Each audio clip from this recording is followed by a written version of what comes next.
Hello everyone, welcome to our YouTube channel JK latest info. तो आज हमने polity start कर चुके थे, जेकेपी एसआई की क्लासेस हम स्टार्ट कर चुके हैं। आपको पता है हमने इंडियन पॉलिटी की बात करेंगे, उसमें हमने फंडामेंटल राइट्स यहाँ पर स्टार्ट करा हुआ था। तो फंडामेंटल राइट्स की बात करेंगे। फंडामेंटल राइट्स का आज फाइनल पार्ट है हमारे सामने, और आज की वीडियो आपके सामने वाइट बोर्ड पर नहीं आ रही है, एक तरह से टेस्टिंग वीडियो है, क्योंकि कई सारी वीडियोस वाइट बोर्ड पर आई थी। आज ये इस तरह की वीडियो बना रहा हूँ। अगर आपको कमेंट सेक्शन में बताना है वीडियो देखने के बाद आपको इस वे में वीडियोस चाहिए, मतलब एक तरह के नोट्स होंगे, उसको मैं एक्सप्लेन करूँ, इस तरह की वीडियोस आप चाहते हो, फिर जैसे वाइट बोर्ड में करवा रहा था उसी तरह की आने वाले टाइम पे वीडियोस चाहते हो, आपको जैसा बेटर लगेगा आप मुझे वो बता देना। अगर वाइट बोर्ड वाली वीडियोस चाहिए तो कमेंट सेक्शन में वाइट बोर्ड लिख देना, नोट्स फॉर्मेट में चाहिए तो कमेंट सेक्शन में नोट्स फॉर्मेट लिख देना, तो मैं उस हिसाब से आगे वीडियोज़ बनाता रहूँगा। तो आज हम फंडामेंटल राइट्स की बात कर रहे थे जो हम पहले पढ़ चुके थे, जैसे राइट टू इक्वालिटी जिसमें आर्टिकल 14 से लेकर 18 तक बात की थी, राइट टू फ्रीडम जहाँ पे आर्टिकल नंबर 19 से लेकर तो 22 तक बात करी थी, right against exploration article 23, 24, right to freedom of religion आज हम ये स्टार्ट करने जा रहे हैं।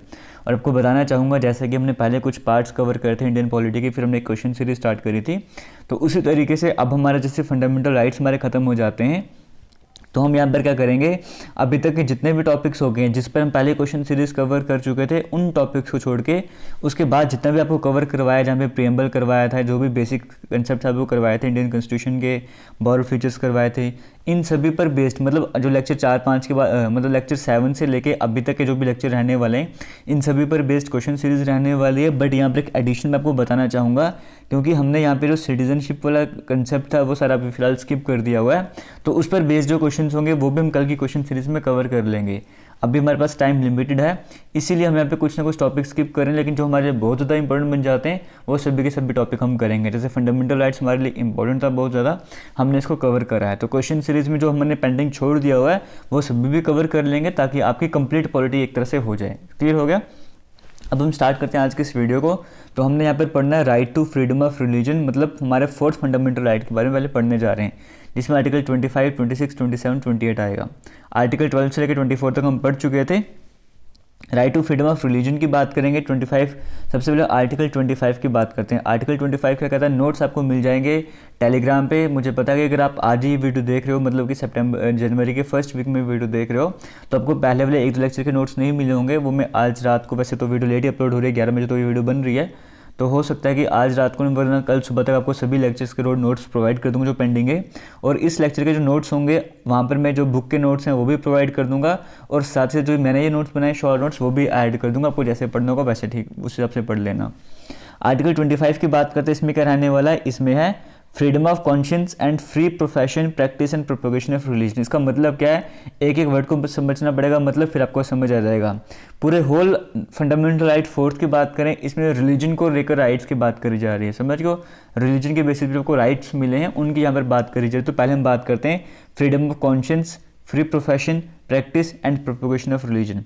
तो सबसे पहले हम यहाँ पर देखो, जो आर्टिकल 25 है ना, ये इंडिविजुअल के रिलीजियस राइट्स के बारे में बात कर रहे हैं, मतलब पर्टिकुलर इंडिविजुअल की अगर हम बात करें उसकी क्या फ्रीडम है, रिलीजन को लेके क्या राइट्स मिले हैं, वो सब डिस्कस करेंगे हम यहाँ पे। जैसे पहले अगर हम बात करेंगे ये फ्रीडम ऑफ कॉन्शियंस का मतलब क्या है, इसका मतलब कि आपको फ्रीडम है कि आप यहाँ पे कहा गया ना, to mould his relation with God, आप भगवान से किस तरह का रिश्ता बनाना चाहते हो, आपकी अपनी मर्जी है, इसकी आपको फ्रीडम है, आज़ादी है। जैसे अगर मान के चलो आप भगवान को पूजना चाहते हो, आप मूर्ति पूजा करना चाहते हो या नहीं करना चाहते हो, वो आपके अपने हिसाब से है, आपको जैसे ठीक लगेगा। या आप मूर्ति पूजा भी करना चाहते हो या किसी और धर्म को भी, मतलब किसी और कोई और तरीका है उसको भी अपना के पूजा करना चाहते हो, जैसा आपको ठीक लगता है आप अपने हिसाब से भगवान से रिलेशन बना सकते हो। समझ को, सिंपल सा फंडा ये कहने का यहाँ पर है, जैसे आपको ठीक लगता है वैसे उस तरीके से अपने भगवान से रिश्ता बना सकते हो। कोई आपको रोकने वाला नहीं है कि आपने ये मंत्र करते हुए भगवान को पूजना नहीं है, फिर मूर्ति पूजा नहीं करनी है, आपकी अपनी मर्जी, करो या ना करो, कोई रोकने वाला नहीं है। ये हो गया। दूसरा फ्री प्रोफेशन की बात करेंगे, मतलब आप क्या कर सकते हो, अपने जो रिलीजियस बिलीव्स हैं उन्हें डिक्लेयर कर सकते हो ओपनली। आप बता सकते हो कि हाँ मैं इस धर्म को मानता हूँ, मुझे ये बात सही लगती है इस धर्म की, अपने जो भी फेथ है, बिलीफ है, आप उसको आराम से डिक्लेयर कर सकते हो, वो पूरी तरह से आज़ादी यहाँ पर दी गई है। लेकिन यहाँ पर कुछ बातों को ध्यान रखना होगा आपको, कि आपको हमेशा कहता हूँ जो भी फंडामेंटल राइट्स हैं, ये जैसे मैं आपको यहाँ पे पढ़ा रहा हूँ तो यहाँ पे पूरा सेंटेंस नहीं लिख रहा हूँ, वहाँ से आपको क्लियर होगा कि इस पूरे सेंटेंस का मतलब क्या है। जैसे इसका मतलब ये नहीं होता कि आप अपने रिलीजियस बिलीफ को डिक्लेयर कर रहे हो तो दूसरों के बिलीफ को गलत बता रहे हो, वो काम नहीं कर सकते हो आप, ठीक है। ये हम इंडिविजुअल की बात करें, आप कर सकते हो अपने जो बिलीफ है, रिलीजियस धर्म को लेकर बिलीफ है कि हाँ मुझे ये धर्म ठीक लगता है, ऐसे वैसे आप वो डिक्लेयर कर सकते हो, बता सकते हो। जैसे अगर हम बात करेंगे, कॉन्शियस समझ आ गया, प्रोफेशन समझ आ गया, practice and propagation of religion. Practice का मतलब क्या है कि आप रिलीजियस वर्शिप, मतलब आप पूजा वगैरह कर सकते हो, कोई भी रिचुअल्स परफॉर्म करना चाहते हो, सेरेमनीज परफॉर्म करना चाहते हो, यज्ञ वगैरह करना चाहते हो, वहाँ पे किसी को बुलाना चाहते हो, आप वो सब भी कर सकते हो, उसकी भी आपको आज़ादी, कोई आपको नहीं रोकेगा इसके लिए। और बाद में अगर हम बात करेंगे, जो जहाँ पे लास्ट में लिखा था प्रोपगेशन ऑफ रिलीजन, तो यहाँ पर क्या प्रोपगेट कर सकते हो, मतलब अपने धर्म का प्रचार कर सकते हो। आपको लगता है कि हाँ ये धर्म सही है, इसमें इस बुक में ये सही लिखा गया है, आप वो बात जो किसी दूसरे को बता सकते हो, अपने विचार दूसरों को ट्रांसफ़र कर सकते हो, ट्रांसमिशन कर सकते हो विचारों का। रिलीजन को प्रोपोगेट इस तरह से कहा गया, ठीक है, पॉजिटिव वे में यहाँ पर बातें करी जा रही हैं। तो हालांकि हर धर्म की किताब की बात करो, हर धर्म की बात करो, बहुत कुछ वहाँ पर सीखने को है, तो हर धर्म से आपको कुछ ना कुछ सीखने को मिलता है। तो आप जो भी आपको सीखने को मिलेगा आप आगे प्रोपोगेट भी कर सकते हो, इस तरह की बातें करी गई हैं। तो मतलब यहाँ पे किस तरह की बात की जा रही है, धर्म के बेसिस पे बात करी जा रही है, और कहा जा रहा है कि इंडिविजुअल को किस तरह के राइट्स दिए गए हैं। शॉर्ट में समझाना चाहूँगा, जैसे आपकी जैसे मर्जी आप वैसे पूजा करो, आप किसको मानते हो आपकी अपनी मर्जी है, आपने सेरेमनीज करनी है, रिचुअल्स परफॉर्म करने या नहीं करने आपकी अपनी मर्जी है, आप अपने बातों को आगे पहुंचाना चाहते हो आप कर सकते हो, आपको आज़ादी नहीं पहुंचाओगे तो कोई भी इशू नहीं है, कोई ज़बरदस्ती नहीं कि पहुंचाना ही है, अगर प्रोपोगेट करना चाहते हो तो वो भी कर सकते हो। इस तरह की बातें यहाँ पर कही गई हैं। आगे चलते हैं, यह था आर्टिकल 25 हमारे पास। ये सारे हम किस में पढ़ रहे हैं, right to freedom of religion में पढ़ रहे हैं। जैसे यहाँ पर अगर हम बात करेंगे, लेकिन यहाँ पर कहा गया स्टेट का मतलब हम आपको स्टार्टिंग में समझा चुके थे। स्टेट का मतलब कैसे सेंट्रल गवर्नमेंट हो गई या पार्लियामेंट हो गया, स्टेट गवर्नमेंट हो गया, कुछ गवर्नमेंट ऑफिसर्स हो गए, इस तरह सारी बातें स्टेट में रहती हैं, वो पहले समझा चुका हूँ। लेकिन स्टेट को यहाँ पे परमिशन दी गई है, क्या होगा कर सकते हैं, रेगुलेट कर सकते हैं, फिर रिस्ट्रिक्ट कर सकते हैं। जैसे अगर मान के चलो रिलीजन की हम बात नहीं कर रहे हैं, एक्टिविटी एसोसिएटेड विद, यहाँ पे लिखा हुआ है activity associated with religious practice, मतलब रिलीजन के साथ अगर कोई एक्टिविटी ऐसे एसोसिएटेड है, जुड़ी हुई है, उस पर ये जो रिस्ट्रिक्शंस लगा सकते हैं, उसको रेगुलेट कर सकते हैं। जैसे मान के चलो एक धर्म का नाम लेके कोई पॉलिटिक्स चला रहा है, ठीक है, समझ गए, धर्म को यूज़ करके कोई पॉलिटिक्स करने की कोशिश कर रहा है, मतलब एक पर्टिकुलर धर्म को लेके वो इस तरह की बातें कर रहा है कि ये धर्म हो जाएगा, अगर ये होगा तो मैं वो कर लूँगा, इस तरह की बातें अगर कोई करता जाएगा पर्टिकुलर धर्म को लेकर, या धर्म को लेकर पैसों को यूज़ करता जाएगा, वो पैसे मांगता जाएगा धर्म के नाम पर, उसे गलत तरीके से यूज़ करेगा, इस तरह का कुछ भी होगा तो वहाँ पर रिस्ट्रिक्शंस लगाई जा सकती हैं, समझियो। और साथ में अगर लगेगा कि यहाँ पर ऐसा करने का कोई ऐसा, जैसे एक मंदिर है उसको सभी के लिए ओपन कर दिया जाए, अगर उस मंदिर में किसी पर्टिकुलर ने रिस्ट्रिक्शन लगा करके यहाँ पे ये धर्म वाले नहीं आ सकते, तो हक है स्टेट को कि वो क्या कर सकता है, इस जो पर्टिकुलर इंस्टीट्यूशन यहाँ पे सभी को अलाउ कर सकते हैं। इस तरह की स्टेट्स को परमिशन दी गई है। और जैसे यहाँ पे बात करेंगे, सिख की बात करेंगे, सरदारों की बात करेंगे, वो कृपान कैरी करते हैं अपने साथ में, तो क्योंकि उनके धर्म में कहा गया ऐसा कि ज़रूरी है, तो इसलिए वो कर सकते हैं कैरी, इसके लिए कोई मनाही नहीं करी गई है। ये सारी परमिशन इन्हें दी गई हैं और इस तरह की बातें यहाँ पर करी गई हैं। मतलब ये आर्टिकल 25 को यूज़ करते हुए जो कृपान रख सकते हैं, ऐसे एग्जाम में क्वेश्चन आया हुआ था कि सिक्स की बात करेंगे वो हमेशा कृपान अपने पास में रखते हैं, कौन से आर्टिकल को यूज़ करके ऐसा करते हैं, तो आर्टिकल 25 आपको देखने को मिल रहा होगा। आगे चलते हैं, आर्टिकल 26 की बात करते हैं। आर्टिकल 26 आता है freedom to manage religious affairs. अब इसकी बात करेंगे, ये क्या हमारे पास आता है, यहाँ पे ग्रुप की, यहाँ पे जो रिलीजियस फ्रीडम की बात करी जा रही है, इससे पहले इंडिविजुअल के कोई राइट्स है वो बताए जा रहे थे। आर्टिकल 26 में ग्रुप के रिलीजियस फ्रीडम की बात करी जा रही है। जैसे हम यहाँ पे क्या कर सकते हैं, एक पर्टिकुलर कुछ लोग हैं मिलके, वो क्या कर सकते हैं, अपने इंस्टीट्यूशंस बना सकते हैं ताकि अपने रिलीजियस की बात करें, या चैरिटेबल पर्पसेस बना सकते हैं, अपने मतलब इंस्टीट्यूशंस मेंटेन कर सकते हैं अपने धर्म के लिए, चैरिटेबल पर्पसेस वगैरह के लिए। और अगर कोई ऐसे इंस्टीट्यूशन बनाए तो उसको अपने हिसाब से अपने हिसाब से मैनेज भी कर सकते हैं। क्लियर हो गया। लेकिन यहाँ पे कंडीशन इस तरह की कुछ रखेंगे, जैसे जो भी धर्म वगैरह जो इंस्टीट्यूशन बनाने जा रहे हैं वो लोग पर्टिकुलर सेम उनके आइडियाज़ होने चाहिए, सेम धर्म को फॉलो करने चाहिए, समझ के इस तरह की बातें वहाँ पर कही गई हैं। और उस इंस्टीट्यूशन का अलग से नाम होना चाहिए, ये इस तरह की कुछ कंडीशन वहाँ पर रखी हुई हैं। मतलब इससे पहले इंडिविजुअल को किस तरह के राइट्स है वो आपको बताया। अब एक ग्रुप है सोसाइटी का, कुछ लोग मिलकर अगर कुछ करना चाहते हैं तो उनको भी किस तरह के राइट्स दिए गए हैं, वो सब बताया हुआ आर्टिकल 26 में। आर्टिकल 27 की बात करते हैं। यहाँ पर कहा हुआ है freedom from taxation for promotion of a religion. Freedom from taxation for promotion of religion. यहाँ पर कहा गया no person shall be compelled to pay any taxes for the promotion और maintenance of any particular religion. मतलब यहाँ पर कहा गया कि पर्टिकुलर आप कोई भी ऐसा नहीं कर सकते कि आप पर्टिकुलर इस धर्म को बिलोंग करते हो तो सरकार आपके पास आगे बोलेगी कि आप इस धर्म को बिलोंग करते हो, आपको टैक्स देना पड़ेगा ताकि हम इस धर्म को और आगे ले जा सकें, ये कर सकें, वो कर सकें। तो आपको यहाँ पर है टैक्सेशन से फ्री रखा गया, समझियो। ये आपको ज़रूरी नहीं कि आपको इसके लिए आपसे पैसे वगैरह मांगे जाएंगे, ऐसा कुछ नहीं है। और स्टेट जो है, स्टेट का मतलब आपको समझा चुका, स्टेट जो है वो जो पब्लिक मनी है उसे किसी पर्टिकुलर धर्म के लिए, किसी पर्टिकुलर रिलीजन के लिए यूज़ नहीं कर सकती है कि हाँ सिर्फ इसी को उठाना है, तो पब्लिक मनी वहाँ पर यूज़ नहीं कर सकते। इस तरह की बातें यहाँ पर कही गई हैं। Freedom from taxation for promotion of religion उस पर कहा गया। लेकिन हाँ छोटे मोटे जैसे कुछ फीस वगैरह होती हैं, अगर आप कुछ ऐसे कुछ मतलब कोई ऐसा मंदिर है या कोई ऐसा मस्जिद है, कुछ भी ऐसा है जहाँ पे कुछ आपको एंट्री फी रखी जा रही है, कुछ ऐसा करा जा रहा है सेफ्टी प्रोवाइड करने के लिए लोगों को, या उसको डेवलप करने के लिए, उसको और अच्छा करने के लिए, या इस तरह की बात, तो वहाँ पे कोई गलत वगैरह नहीं कहा जाएगा, वो सब कर सकते हैं वहाँ पर, ठीक है। आर्टिकल 28 की बात करेंगे। यहाँ पर आता है freedom from attending religious instructions. यहाँ पर कहा गया है, इसको समझो एक बार क्या है। कहा गया कि कोई भी रिलीजियस इंस्ट्रक्शन नहीं दी जाएगी ऐसे इंस्टीट्यूट में जहाँ पे पूरी तरह से स्टेट की फंडिंग होगी। मतलब देखो इंस्टीट्यूशंस कई तरह के हो सकते हैं, जिसमें से एक होगा जहाँ पे जो पूरा का पूरा स्टेट की फंडिंग से चल रहा होगा, समझ कि पूरा का पूरा पैसा वगैरह कहाँ से आ रहा होगा, स्टेट से आ रहा होगा, हर एक चीज़ स्टेट की वहाँ पे चल रही है। तो ऐसी जगह पर जो है वो रिलीजियस इंस्ट्रक्शंस नहीं दी जा सकती हैं, मतलब धार्मिक चीज़ों को लेकर वहाँ पे इंस्ट्रक्शंस नहीं दे जा सकती हैं, धार्मिक चीज़ें वहाँ पर नहीं सिखाई जा सकती हैं। इस तरह की बातें यहाँ पर कही गई हैं। लेकिन कुछ ऐसे इंस्टीट्यूशंस ऐसे भी होते हैं जहाँ पे स्टेट का सिर्फ नाम होता है, रिकॉग्निशन दी होती है, बाकी कोई चैरिटी वगैरह है जो उसको चला रहे हैं, उसमें फंडिंग वगैरह करें, तो वहाँ पे जो रिलीजियस इंस्ट्रक्शंस वहाँ पे दी जा सकती हैं। जो पर्टिकुलर ग्रुप है वो अपने हिसाब से वहाँ पे रिलीजियस इंस्ट्रक्शंस दे सकता है, या कुछ ऐसी जहाँ पे स्टेट पूरी तरह से फंडिंग नहीं कर रहा है, कुछ फंडिंग कर रहा है, कुछ फंडिंग चैरिटी की तरफ से आ रही है, ऐसी जगहों पर भी जो है वो रिलीजियस इंस्ट्रक्शंस दी जाती हैं। बट वहाँ पर जो इंस्टीट्यूशंस में जो लोग हैं, जो भी बच्चे वगैरह अगर वो माइनर हैं, तो उन पर ज़रूरी नहीं कि वो उन इंस्ट्रक्शन को जाके सुने ही सुने, वहाँ पे बैठे वो उनके अपने मर्जी के ऊपर, अगर वो चाहते हैं तो वो उनको सुन सकते, नहीं चाहते तो नहीं सुन सकते। कोई माइनर है, छोटा है, तो उसके गार्जियन ने डिसीजन लेंगे कि वो आगे जाके सुनेंगे या नहीं सुनेंगे। तो कोई रिस्ट्रिक्शंस यहाँ पर कोई ऐसा नहीं है कि दबाव नहीं कि आपको वो अगर उस जैसे वो एक चैरिटी के द्वारा वो इंस्टीट्यूशन चलाया गया तो वहाँ पर रिलीजियस इंस्ट्रक्शंस दी जानी, आपको वहाँ पर जाकर सुनना ही सुनना है, ऐसा कुछ वहाँ पर कंपलसरी भी नहीं है। क्लियर हो गया। तो ये जो हमारे पास राइट से हमने बात की यहाँ पे फ्रीडम ऑफ रिलीजन के लेकर 25, 26, 27, 28, 25 हमारे पास इंडिविजुअल को राइट्स दे रहा था, 26 ग्रुप को दे रहा था। 27 और 28 की बात करेंगे तो यहाँ पे 27 की जैसे हमने बात की, यहाँ पे 26 की बात की, यहाँ पे देखो जो ग्रुप को राइट दे रहे थे वो किस तरह के दे रहे थे कि आप इंस्टीट्यूशंस वगैरह बना सकते हो, लेकिन अपने हिसाब से चलाना है, और कलेक्शन ऑफ इंडिविजुअल जो चाहिए, जो इंडिविजुअल के राइट्स आप किसी भी धर्म को अपना सकते हो, समझो कैसे भी करके आपको जैसे भी भगवान से जुड़ना है वैसे जुड़ सकते हो, अल्लाह से जुड़ना है वैसे जुड़ सकते हो, इस तरह की बातें करी गई थी। 27 में कहा गया टैक्स वगैरह नहीं लिया जाएगा तुमसे किसी भी तरह का, हालांकि फी वगैरह छोटी मोटी लग सकती है, वो उसमें कोई मनाही वगैरह नहीं होगी। 28 में कहा गया कि रिलीजियस इंस्ट्रक्शन से फ्रीडम है आपको कि आप अपनी मर्जी वहाँ पे रिलीजियस इंस्ट्रक्शन अटेंड करना चाहते हो नहीं करना चाहते हो। इसी तरह से 5th फंडामेंटल राइट की बात करेंगे, वो हमारे पास आता है कल्चरल एंड एजुकेशनल राइट्स को लेके, जिसमें आर्टिकल 29 और आर्टिकल 30 आता है।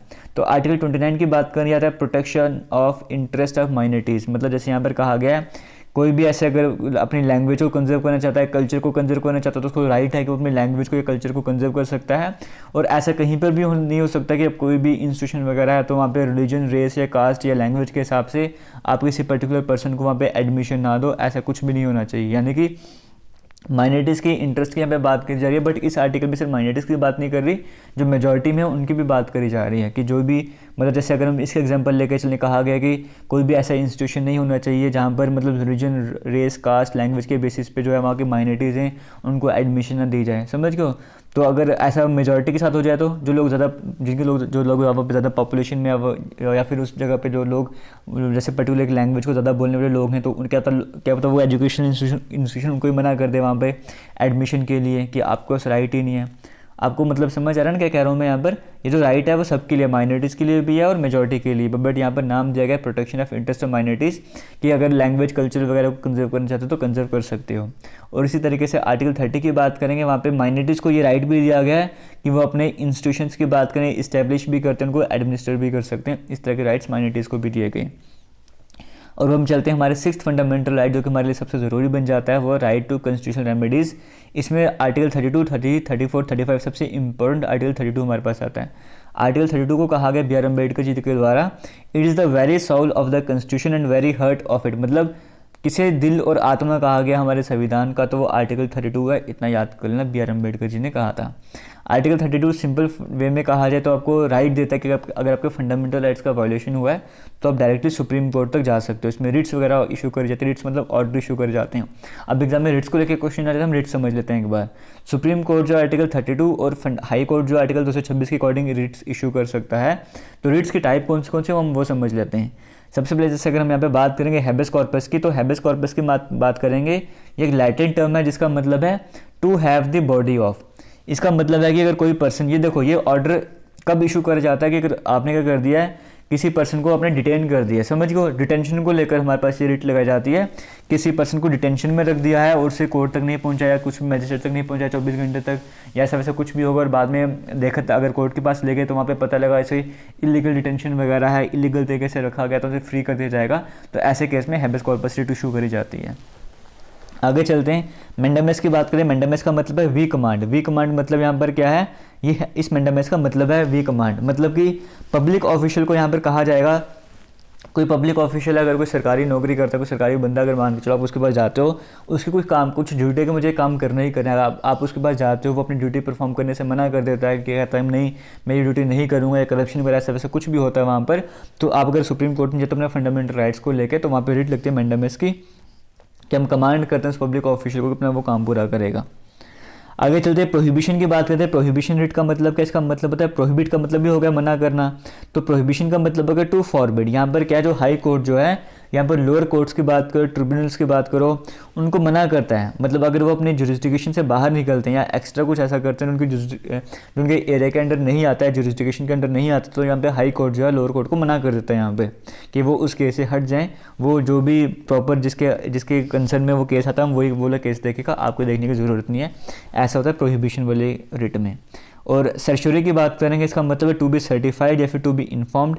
इसमें क्या करते हैं, अगर किसी मान के चलो किसी छोटे कोर्ट ने कोई किसी छोटे कोर्ट में केस चल रहा था, वो उसके जुरिस्डिक्शन के बाहर है, लेकिन उस कोर्ट ने जो फैसला सुना भी दिया होता है, समझ गए हो, यहाँ पे फैसला सुना भी दिया गया है। उसके बाद जो भी बेचारा उस केस में फंस गया था, वो आगे जाके अगर सुप्रीम कोर्ट में जाता और लगता है कि हाँ ये जो है बेचारा ऐसे फालतू में फंस गया हुआ है, तो ये जो इस कोर्ट ने अपनी जुरिस्डिक्शन के बाहर एरिया सुना है, जो भी अपना फैसला सुना है, तो यहाँ पर जो सर्चरी जो है वो ऑर्डर इशू कर जाता है और कहा जाता है कि इस पर्सन को छोड़ दिया जाएगा। समझ गो, मतलब ये भी लोअर कोर्ट वगैरह के ऊपर लग जाएगा, लेकिन उनके ऑर्डर को कैंसिल करने के लिए।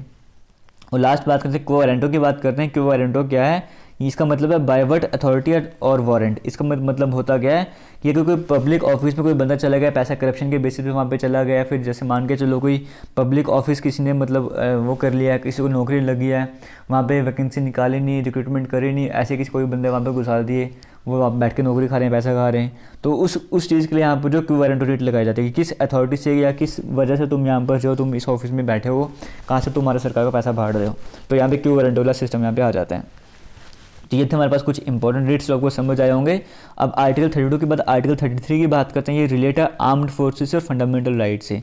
तो मतलब पार्लियामेंट जो है वो रिस्ट्रिक्ट कर सकता है, फिर कुछ फंडामेंटल राइट्स को एब्रोगेट कर सकता है।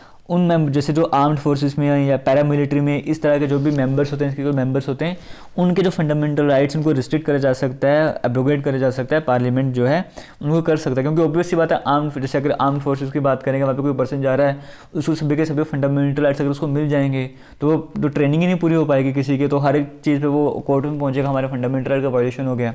तो ऐसे केसेस में जो है वो आर्म्ड फोर्सेस वगैरह हो गए, इनके जो फंडामेंटल राइट्स को रिस्ट्रिक्ट कर दिए जाते हैं। और आर्टिकल 34 की बात करेंगे, यहाँ पे मार्शल लॉ और फंडामेंटल राइट्स की बात करेंगे, जहाँ पे मार्शल लॉ आर्मी का लॉ लग गया, वहाँ पर जो है जो फंडामेंटल राइट्स उनको रेस्ट्रिक्ट कर दिया जाता है, तो ये आर्टिकल 34 के अकॉर्डिंग किया जाता है। और आर्टिकल 35 की बात करेंगे, यहाँ पर क्या है, अफेक्टिंग सर्टेन फंडामेंटल। यहाँ पे कहा गया कि आने वाले टाइम पर अगर कभी सुप्रीम कोर्ट या अगर पार्लियामेंट की बात करेंगे, मतलब कहा जाएगा आने वाले टाइम पे अगर फंडामेंटल राइट्स में कोई चेंजेस का मतलब ये नहीं कि फंडामेंटली चेंज कर देने, उसमें कोई पॉजिटिव चीज़ ऐड करनी है, इस तरह का कुछ भी काम वगैरह करना है, तो उसके लिए ये आर्टिकल 35 है, इसको यूज़ कर सकते हैं। उसकी पावर जो सिर्फ पार्लियामेंट को दी गई, स्टेट को नहीं दी गई है।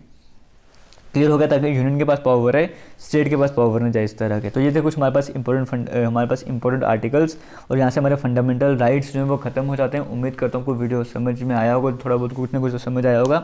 बाकी क्वेश्चन सीरीज जो है वो आपकी कल स्टार्ट होगी इसकी, तो एक ही लेक्चर मतलब 30-40 पे आ जितने भी क्वेश्चन बनते हैं डिस्कस करेंगे हम वो वाले सारे। तो रिवीजन कर लेना तब तक सारे। तो थैंक यू, जय हिंद। और वीडियो अच्छी लगी तो शेयर भी कर देना।